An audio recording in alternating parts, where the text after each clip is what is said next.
My name is Sophia Bennett, and exactly 6 days before my wedding, the man I had loved for 4 years looked me in the eyes and told me he was marrying my cousin instead.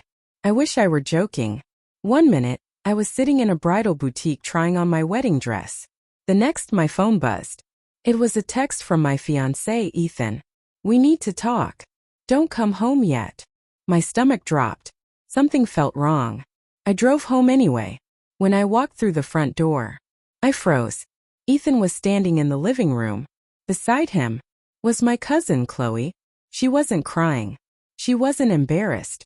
She was smiling. Ethan took a deep breath and said, "Sophia, I'm in love with Chloe." For a moment, I honestly thought this had to be a prank. I looked at Chloe. She couldn't even meet my eyes. Then Ethan said something even worse. "She's pregnant." The room started spinning. I had spent months planning our wedding, paid deposits, invited 200 guests, chosen our honeymoon, and now, 6 days before saying I do, my fiancé was leaving me for my own cousin. I didn't scream. I didn't throw anything. I simply asked one question. How long? Neither of them answered. That told me everything. This hadn't happened overnight. It had been going on for months, maybe longer.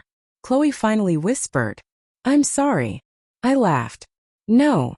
You're sorry because you got caught." As I packed a suitcase, Ethan followed me upstairs. "I never wanted to hurt you." I zipped the bag shut. "You just wanted to marry someone else." He sighed. "Chloe understands my goals." I looked at him. "What goals?"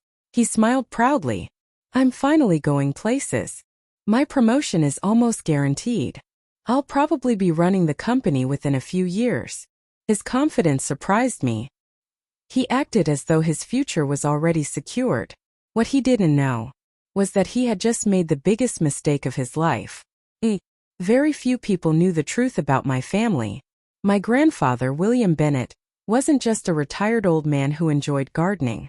He was the founder and majority owner of the company where Ethan worked. He stepped down years ago and avoided public attention. Most employees had no idea what he looked like. Even Ethan had never met him. Grandpa preferred it that way. He believed people should earn respect before discovering who he was. I had always kept our relationship private.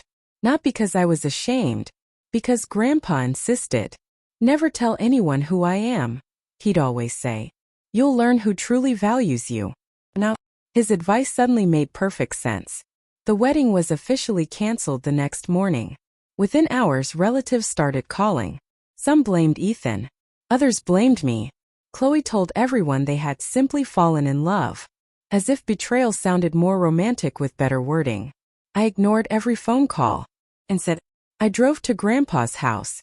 The moment he opened the door and saw my face, he knew something was wrong. He hugged me without saying a word. After I told him everything, he sat quietly for a long time. Then he asked one question. "What company does Ethan work for?" I told him. Grandpa slowly smiled. Not because he was happy, because he finally understood why fate had brought Ethan into my life, and why it was about to remove him. Grandpa didn't say much after hearing my story. He simply stood up, walked to the window, and looked out into his garden. After a long silence, he turned to me and asked, "Did Ethan ever know you were my granddaughter?" I shook my head. "Never." He nodded slowly. "Good." Then he smiled. "The company has a board meeting on Monday." I frowned. "What does that have to do with Ethan?" Grandpa looked at me and replied, "Everything."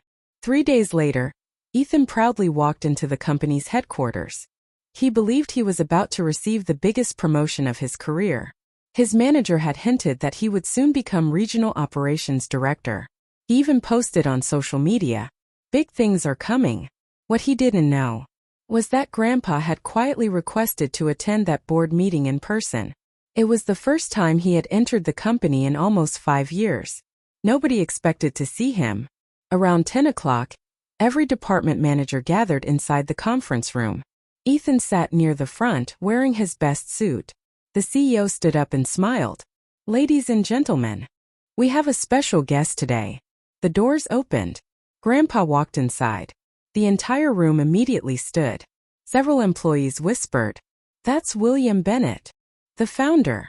Ethan looked confused. He had no idea who he was. Until Grandpa stopped beside his chair. Then looked him directly in the eyes. "You must be Ethan." Ethan smiled confidently and held out his hand. "Yes, sir. It's an honor." Grandpa didn't shake it. Instead, he calmly asked, "Are you the man who was supposed to marry my granddaughter?" The room became completely silent. Ethan's smile disappeared. I didn't know." Grandpa interrupted him. "No. You never cared enough to know." The CEO quietly slid a folder across the table. Inside were complaints that Human Resources had been investigating for months.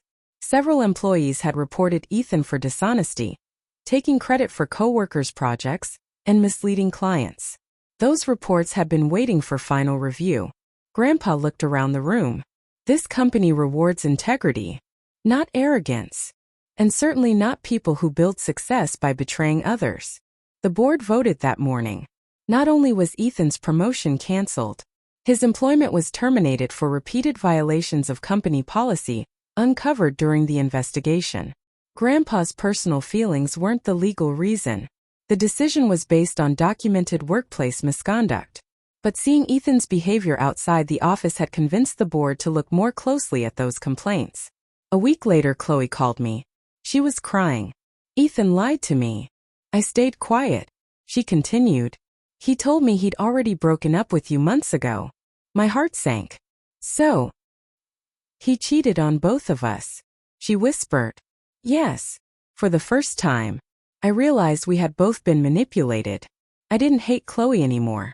She had made terrible choices. But Ethan had lied to both of us from the beginning. Several months later, Grandpa invited me to lunch. As we walked through his garden, he smiled. "You know why I never wanted people to know who I was?" I nodded. "So they treat me normally." He laughed. "Close." Then he looked at me. "I wanted them to show who they really were before they knew what they could gain." I smiled. "You were right." Almost a year later, I met someone new. His name was Daniel. Before our first date, I told him nothing about my family's wealth. No expensive restaurants. No luxury cars. No impressive introductions. Just coffee, conversation, and honesty. Months later, when he finally met Grandpa, he had no idea who he was. He simply treated him like any other elderly gentleman. Grandpa smiled the entire evening. When Daniel left, Grandpa quietly said, "I think this one's different." For the first time in a long time, I believed he was right.